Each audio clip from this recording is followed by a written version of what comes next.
Alright guys, TacticalRab back again today. I hope you all will doing well and enjoying your day so far. And after Toronto Ultra's phenomenal victory this past weekend at the Stage 2 Major, there has been some questions raised about what the format should be for these tournaments going forwards. Toronto won through the losers bracket. That is pretty rare in Call of Duty history. Part of the reason why, you could argue, of course they did play phenomenal Call of Duty and definitely deserved the victory. But part of the reason why they won, you could say, is because they didn't really face any disadvantage coming from the loser side. If anything, you could say they actually had the advantage. Some pros are certainly arguing for a change. In tweet your thoughts in the comment section below. Like if you guys enjoyed the video, subscribe if you are new as always, I'd greatly appreciate it. It really helps out the channel. Thank you very much indeed for doing that. This was the immediate reaction from the guys as they won the tournament on Sunday. And I thought I'd mention this as well. So the blueprint is like effectively this behind the scenes type stuff that Toronto Ultra are doing. It's tough for a lot of these teams to grow their presence on YouTube, and I thought this was really well done, so thought I'd shout it out for you guys right here. I'm sure the blueprint episode chapter 4 or whatever it's going to be actually winning the major is going to be phenomenal in addition to just this stuff right here. Thought I'd mention a few roster things as well before we start the video. So yesterday we discussed that Florida are going to be making a change. Slacked is onto the bench. The player coming in is pretty much unknown, but you would imagine that Havoc would be probably the first guy they trialed outright from their substitute side. And I think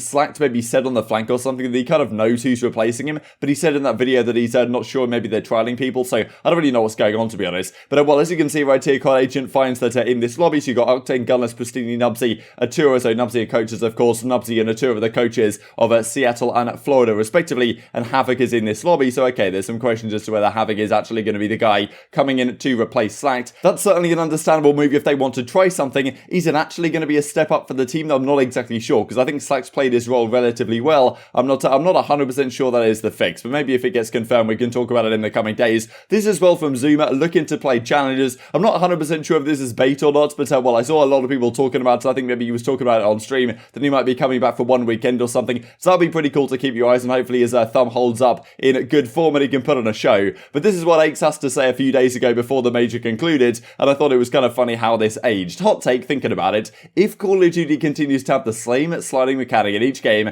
as it has the last 3 years, I legit don't see the currently constructed FaZe team losing a major tournament. I cannot fathom how Chicago allowed Arcitys to join them and form that squad. And of course Chicago, like, Arcitys wanted to leave that team, right, and Hex, wouldn't want to hold him to that, hold him hostage effectively on OpTic Chicago, on, Chicago Huntsman, of course, last year at the time. He wouldn't want to hold him over there, given that, he wanted to be the main AR on this Atlanta FaZe team. So, okay, Arcitys goes to FaZe. They're certainly the most dominant team of the season so far, but at the same time, they do end up losing the major, right? So, yeah, there's a question as to whether Aches' point here about the sliding mechanic really being the difference maker, but of course, they go to the major and actually end up losing the tournament just a couple of days after he does this to maybe even the next day. This was then the final bracket for the tournament. As you can see, FaZe came first in their group, so they have number 1 seed. They come through, they beat Ultra 3-1 to start off the tournament after Ultra had taken down OpTic in very impressive fashion. Then they go into the winners finals, they beat Empire there. Then they go into the grand finals, right? So okay, they come in through the winners side, and yeah, of course they were number 1 seed in their group. They deserved the bye in the winners bracket, you could argue. And then okay, they go into the grand finals, they lose 3-5 to a very hot Toronto Ultra, who beat the LA Thieves 3-0 on the Saturday. Then on the Sunday, they take down Rokkr 3-1, they take down Empire 3-1, they come into the grand finals and they beat Atlanta FaZe 5-3 in incredibly impressive fashion. Nothing but respect for what Toronto Ultra achieved this past weekend.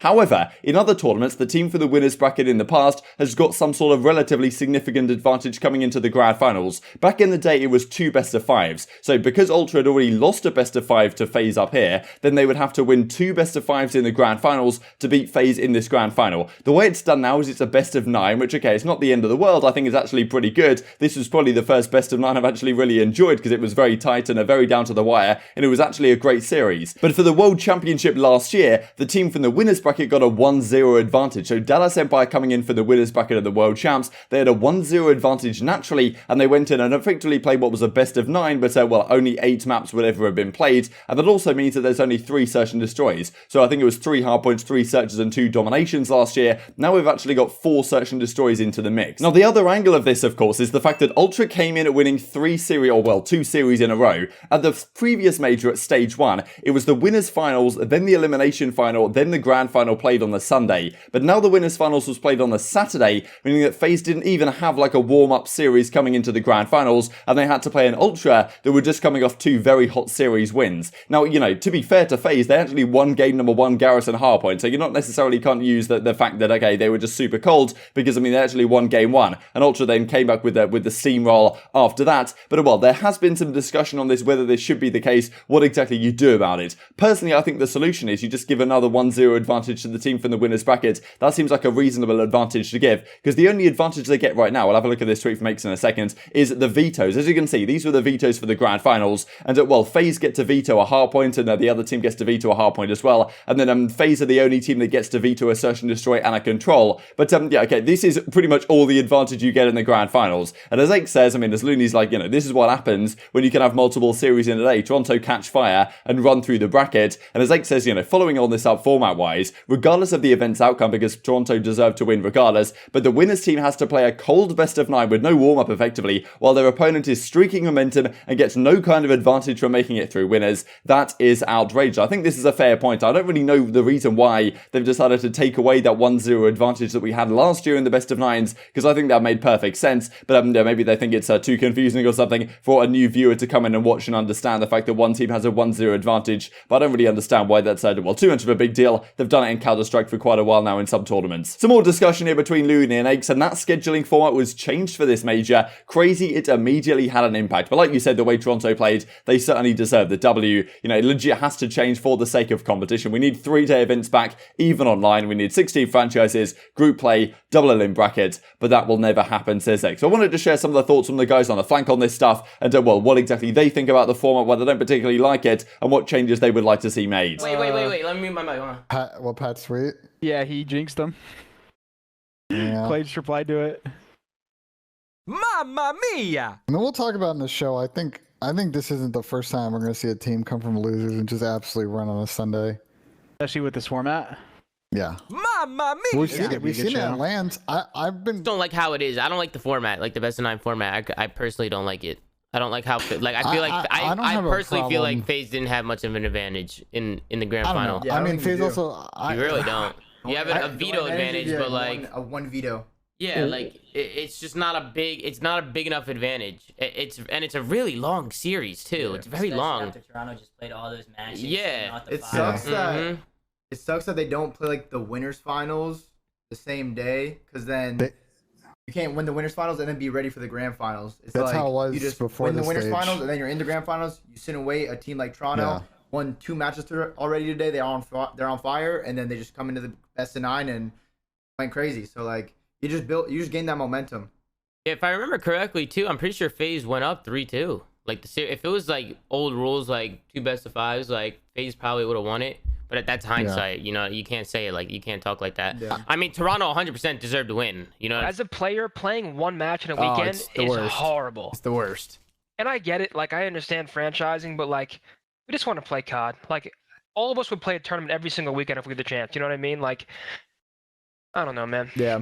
I feel like that was the best part about COD, like, well, of course, when we were at these LAN tournaments and stuff, you play, like, 3 matches at least a day, and it was just it created so many storylines, so many rivalries, so much crazy stuff was happening. Like, I hope we get back to that one day where we're actually playing a lot of Call of Duty, not just having 5 matches determine everything. There's positive and negatives to both sides, though. Like the one positive that you get from having your matches spaced out is that you can get extensive prep work done for like each match, which I think adds like a level of integrity to the league in terms of like who's like the best, because they can make all their prep work for all these matches rather than just whoever shows up on this Saturday or this Sunday.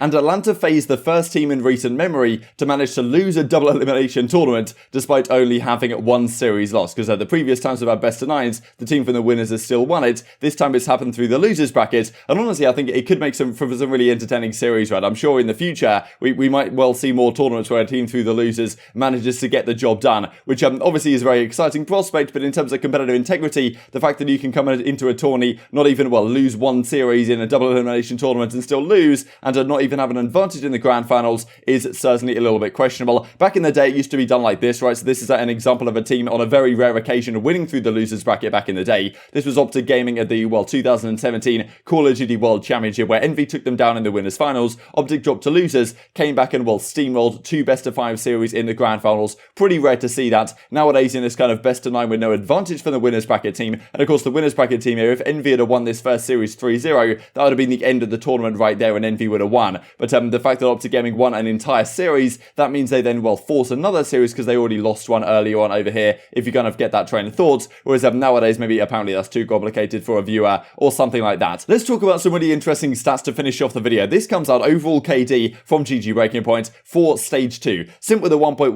Cellium with a 1.16, aBeZy with a 1.13. Silly deserves a mention for a great performance in the latter half of the stage. Gunless and Octane as well, certainly on that Seattle team, catching form. Also, an Insight God with a 1.12 overall KD. Look at this Search and Destroy KD, 1.56 for the stage. Scump had a 1.26, some other big names up here as well, of course. But yeah, phenomenal stuff. What I thought was really interesting actually was this, which is S&D improvements from the real PD gaming over at the Reddit. So this is improvements, well, from poor stage 1s to great stage 2. Formula had a phenomenal stage 2 in terms of Search and Destroy. Vivid much improved as well. You can see the difference here is what this is being ordered on. But on the other side of things, let's have a look at, well, which players have got worse in Search and Destroy, and a number of the big names being FaZe. This I thought was really crazy actually, the fact that Simp had a 1.67 in, well, stage 1 Search and Destroy KD. And this stage, I mean, like, I wonder what changed really. Like, have teams just been like super hard countering Simp or something, and probably, you know, some degree of regression to the mean factor, but his KD is effectively halved. I mean, it actually is over halved between stage 1 and stage 2, which is, well, pretty remarkable. Also, Awakening as well. He was so good at stage 1 in Search, and this stage he really didn't do too much. So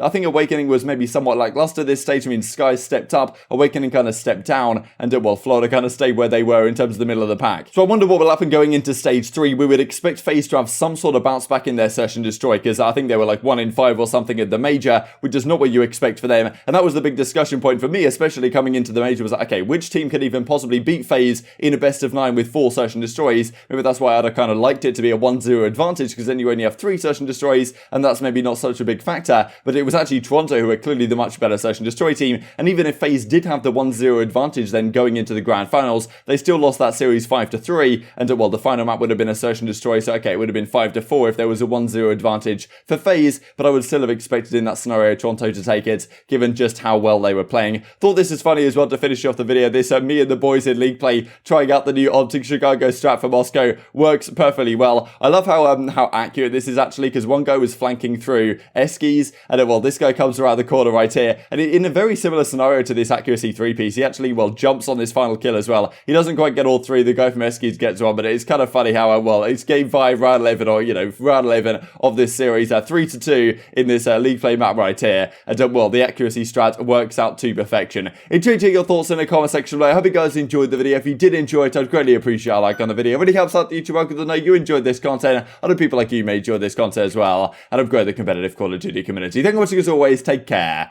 and I will see you next time.